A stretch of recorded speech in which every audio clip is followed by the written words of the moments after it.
The fear is always in their mind, really, of falling. And when they do fall in important competition, it has a great impact. And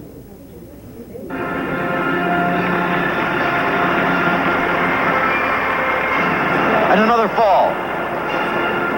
Near disaster has struck Janet Lynn in the World Championships. That whole mindset can carry over for years and years and years after. I'm not good enough. Here I go again, I'm failing again, and I'm not good enough. I completely remember everything up until the fall, and then after the fall, I don't remember the end of the program. I remember nothing about that. Ah, that's unfortunate. Sometimes you feel humiliation or that you're letting the public down. I know that people are probably just sitting on the edge of their seats, so I hope this guy doesn't fall again. You just want to get off the ice. But you can't. Skaters have to pick themselves up and keep going. They have to learn to control the reactions, because usually it's not the fall, but the reaction that's fatal. I think the most common thing that came to my mind was, don't do it again.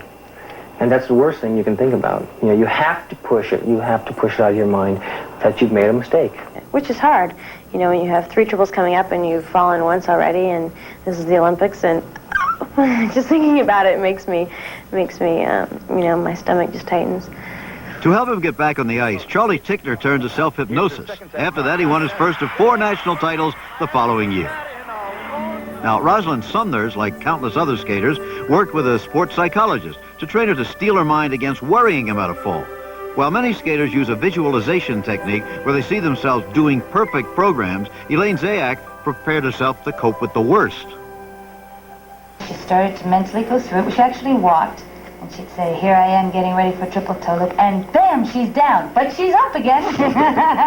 A skater's reaction is frequently determined by their mindset going in. In the 1972 Olympics, Janet Lynn was our gold medal hopeful, and she was skating beautifully until.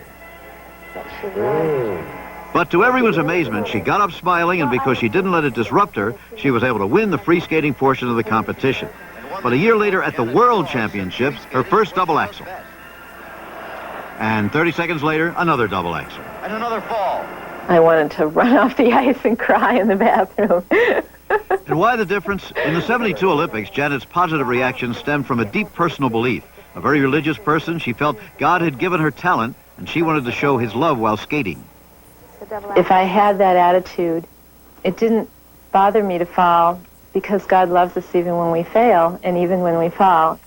The other side of that is that if I tried to go onto the ice and beat someone, then I started being afraid of falling. Which is exactly what happened in 1973. In 1982, Elaine ZAYAK entered the national championships in Indianapolis as the champion.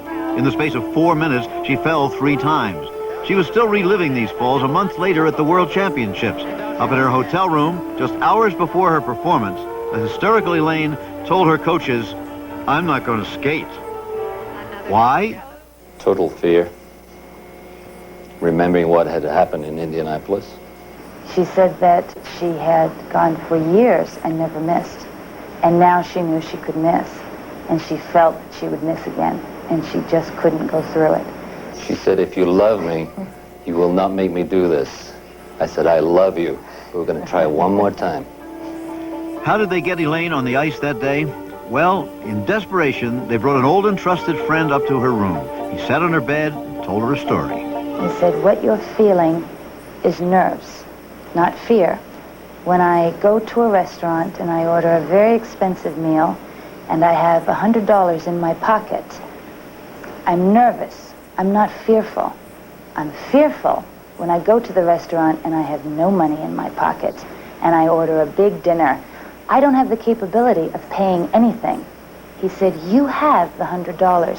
He said, you see, you have the capability. Tonight, you will do your best. It may not be enough, but you will not embarrass yourself. He said, you have the ability. And then the little girl looked at him, dried her tears, put on her makeup, went out to the rink, and became the champion of the world. So falls beget falls. Let's hope